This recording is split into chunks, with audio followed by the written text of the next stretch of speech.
was able to almost completely recreate the DigitalOcean website. Now, DigitalOcean's website is a beautiful website. You see you've got this beautiful blue gradient, a very stylish contact form here where you can create an account and it just blends into the background.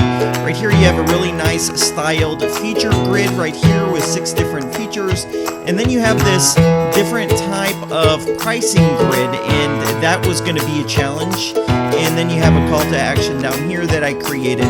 So I wanted to see how far I could go in creating this website with 0 code skills and 0 code that anyone can do. See if I can do it myself using Elementor and Elementor Pro.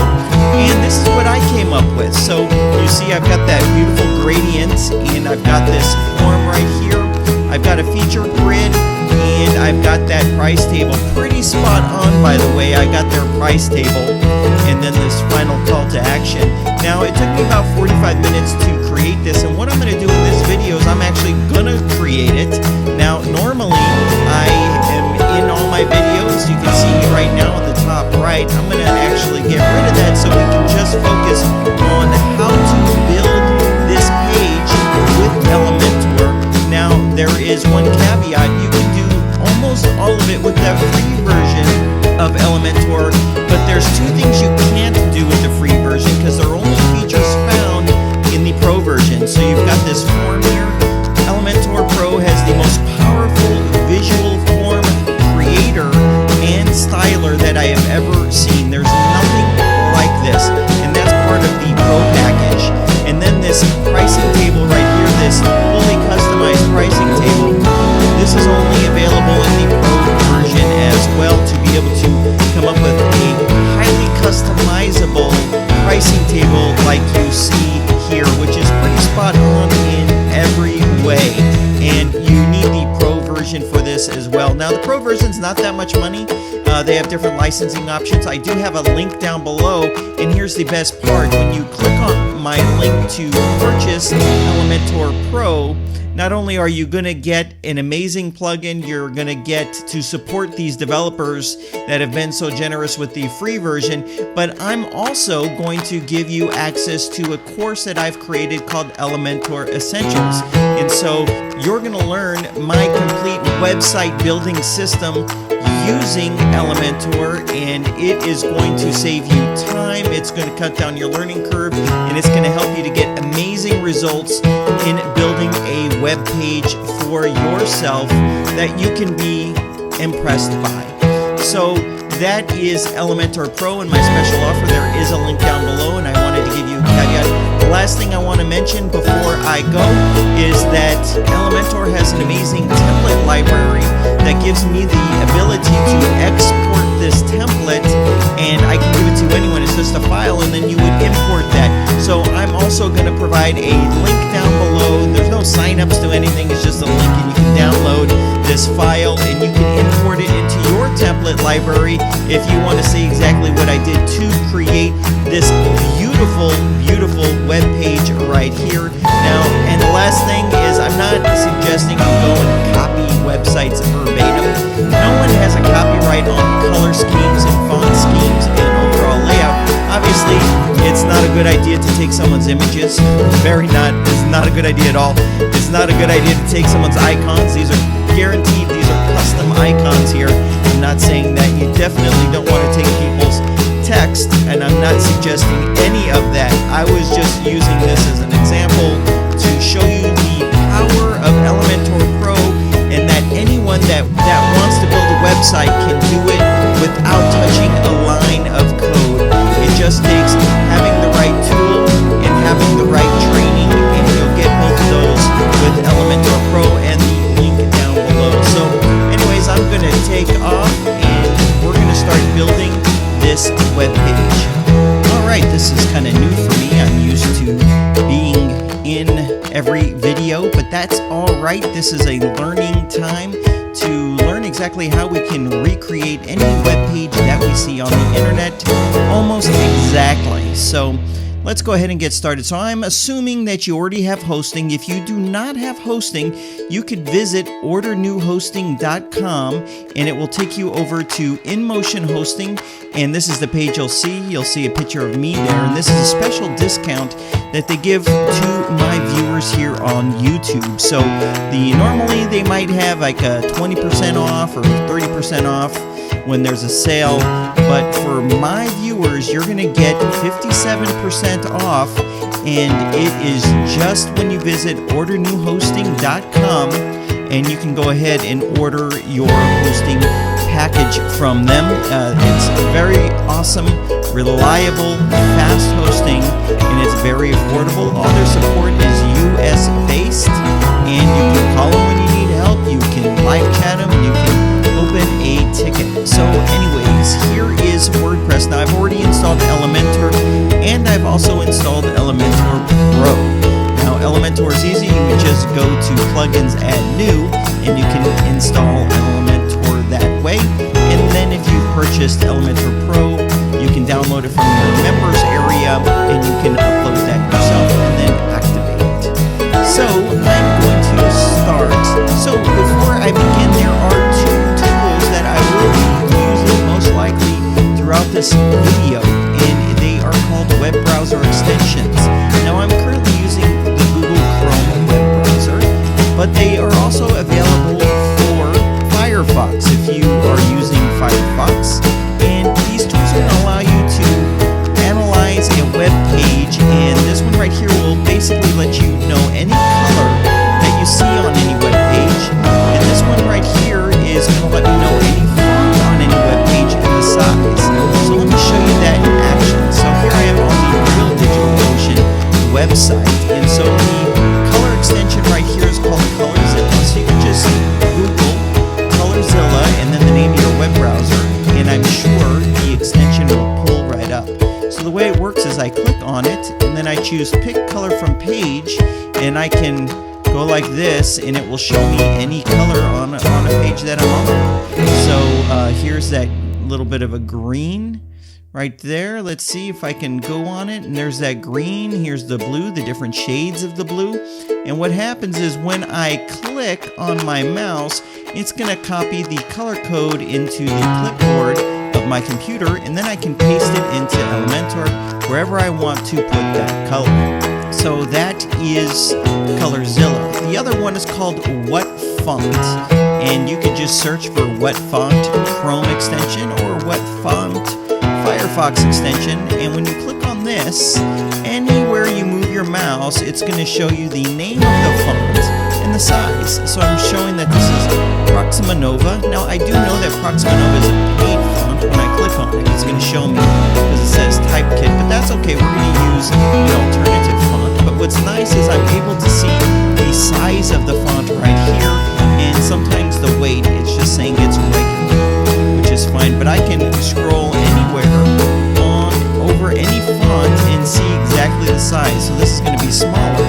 You can see it's 16 pixels. The font weight is 600. So we're going to be able to use those values to try to recreate a similar font scheme. Not using the same font though, but for a similar size and weight, it'll work out fine. And we can basically hover over anything. So you're going to want these two tools, and I would go ahead and recommend you install it. So right away, what I'm going to do is create this section. And when you look at any web page, it's just a series of sections that have columns. So when I'm looking at this, I see a section with the gradient blue in the background. I see two columns, what you see right here and what you see right here. And this is just some text and a form field and a little bit more text. And this is just simply an image. When I look here, I see another section with a full column here that is just giving me a headline, and then I see these three columns right here. Each one has an image, a headline, and a little bit of text, and then I see it duplicated. And then when I scroll down, it's the same thing. We have a headline. I am not going to be able to recreate this switcher right here, so when you click on this, it toggles the way they charge. I'm not going to be able to recreate that. But I am going to be able to recreate everything that you see in this pricing grid, and it's going to be pretty close. And then I'm going to skip this map. It's just an image, and this is just a series of images. You can see it's just one big thing of images. I'm going to skip that, and I'll do this final call to action. And so you're going to get the point. So right off the bat, though, I'm going to tell you this form section right here in Elementor, it requires the Pro version. So let's just go ahead and get started. So I'm going to go to Pages, and I'm going to add a new page, and let's just call this Digital Ocean. All right, and I'm using the Generate Press theme. I'll also have a link down below to it. It's free, but they have an add-on package that gives me the option to disable some elements on the page. So just for cleanliness, I'm going to disable the header, the navigation. I'm going to actually disable all of these because I just want to look at the page builder. And I need to go here and choose Content, No Sidebar. So that's letting Generate Press know that I am working with the page builder. And I've got to check on this box. So now when I click on Publish and then I click on Edit with Elementor like this, it's going to open up Elementor, and it's just a blank, completely blank slate, and that's fine. So let's get started. I'm going to first add a new section, and I already know it's going to be a 2-column section like this. So now I have these faint 2 columns right here.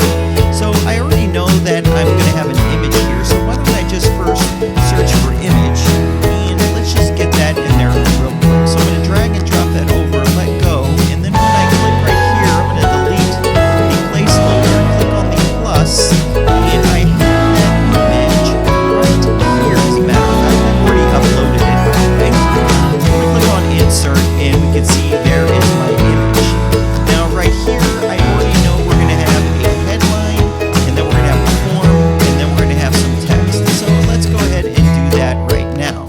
So I'm going to click right here, and then here's my heading. So I'm going to drag and drop that, and then I'm going to click right here again, and I'm going to scroll down to the Pro element, and I'm going to choose the form, and I'm going to put that right underneath the heading element. And then right underneath here, I'm going to put, instead of a heading element for that little bit of text, I'm talking about this little bit right here. I'm going to go ahead and use the text editor for that. And let's get that dropped right there. Okay. So now what I'd like to do is get the background looking right in this section. So when I hover over any of these elements here, you see this option here for section. So I'm going to click on that, and it's going to say Edit Section. So the first thing I'm going to want to do is click on Style, and we have all these great background options. Now for me, I'm going to use the gradient option, which is right here.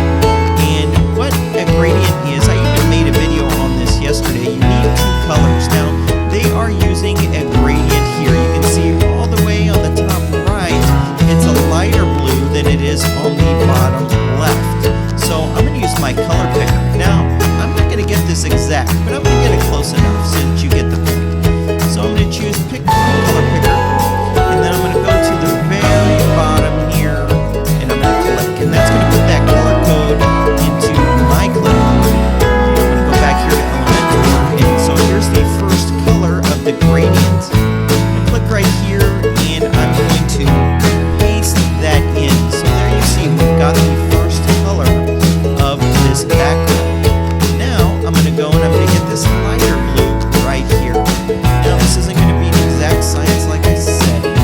So there we go, it's just a little lighter. And let me click this to make that collapse. And then right here, I'm going to put the lighter blue and just paste it in like so. You can see we have it. Now if we want to make it similar to how it is here, we're going to have to tweak it so it's darker here and lighter there. So let's play around with these settings real quick. So I'm going to go from linear to radial, and then I'm going to have it go to the, let's see, how about the bottom left? Let's see if that does it. And I think that actually did it. So I'm going to have to put some spacing so we can better see it and change the colors of these fonts. but we're gonna probably have to play around with these just a little bit, these toggle switches here, in order to get it just right. You see that? There we go. I think that's actually probably perfect. So first let's put a little bit of space between these elements in the top and the bottom, since we're already in the section. So we have this bit of space here and this bit of space here. It looks equal. So I'm going to play around with the spacing here. It's called padding in the Advanced tab to see if I can get close to that. So I'm going to go to padding right here. Now I'm going to have to click on this little link right here to when it's highlighted and you increase one, it increases them all. And that's not what I want. I just want to increase the top and the bottom there. So I'm thinking the top might be 80 pixels. So I'm going to hit 80. And that looks close, maybe a little more than is there. So let's actually go with 70. I think that's pretty close. And then for the bottom, I'm going to put 70 as well. And when you're in Elementor, you can always click on this little tab here to preview what it looks like. So you can see that I'm pretty close actually. A little tweaking to lighten up the color on the bottom left here. So let's go ahead and play with that a little. So we'll go back to style. And let's see. I'm going to play around with these a little. There we go. It's lightening up a bit. Okay, that's actually looking very close right there. Alright, so now I've got my spacing. I think that I need to have a little bit of padding in this column on the left and right to kind of squeeze it in a little bit. Maybe here as well to make the image a little smoother. So let's do this column first. So I'm going to click here where it says column. And I'm going to click on advanced. And I'm going to do the padding again. I'm going to click on this little link. And for the left and the right, I'm going to just play around with it. Maybe 25 or 30 on each side. Let's see here. Okay, so let's go like that.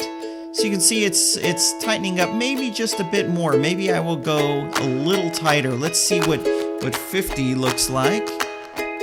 Let's see. 50. Okay, that's going to be fine. So I'm going to go right here and I'm going to highlight and copy this little bit of text. And I'm going to go to the heading here and I'm going to paste it in just like that. Now let's first make that font color white. So we're going to do that in the style. And then the text color I'm going to choose here and I'm going to go to white. So there we have it. Now the font here is a lot thicker and it's a little more spaced out here. So let's see if we can get close to that. Now here's one of the things I don't like about Elementor, and that's when you're using the heading element. I can hit as many enters as possible here and it doesn't reflect there. It's not made to do that. You actually have to put a little bit of HTML in it. It's simple. Whenever you want a new line, you put bracket B or bracket like that, and then it will put it on a new line like that. So that's a little Elementor tip for people that aren't used to coding. And I said there would be very minimal coding in this tutorial. So let's play around with these style symbols and see if we can get it closer. So I'm going to turn on the typography options, and this is going to allow me to customize the typography right here. So first let's try to get the size. So I'm going to go like this. Actually, I think let's just do this for speed. I'm going to go into what font and see what size it was. So we already know it's a 40 pixels there. So I'm going to go to 40, just like this. Okay, and now I want to make the weight lighter. So it's so thick right here. Let's change that. So I think it's probably about 500 or 400. Let's see, 400. So it's a little better actually, maybe just a tad bit lighter, but I think 300 makes it a little too thin. Actually, I think we're going to go with 300. It looks pretty close considering we're not using a different font. So the line height was set to 50. Let's first click on right here where it says PX, and then let's see if we can go up to 50 and see if we like how that looks. So there is 50, and I guess guess it's pretty close. Let's see. So there it is, cloud computing designed for developers. And let's exit what font. It looks close enough to me. Alright, so you can see the differences in the font that we're using. So let's go ahead and open this up a little bit. Now let's start tweaking our form here. And like I said earlier, that Elementor is the only visual form builder that I've ever experienced that allows you to build the form and style the form visually. So what I'm going to do is I'm going to click on the element right here, and now I have the options. So I'm just going to ask for name and email. I don't want message, so I'm going to click on the X, and you see that made that go away. Now also I'm going to get rid of these field titles right here. They're called the labels. I'm going to click right there to get rid of the labels. So we're already getting closer to it.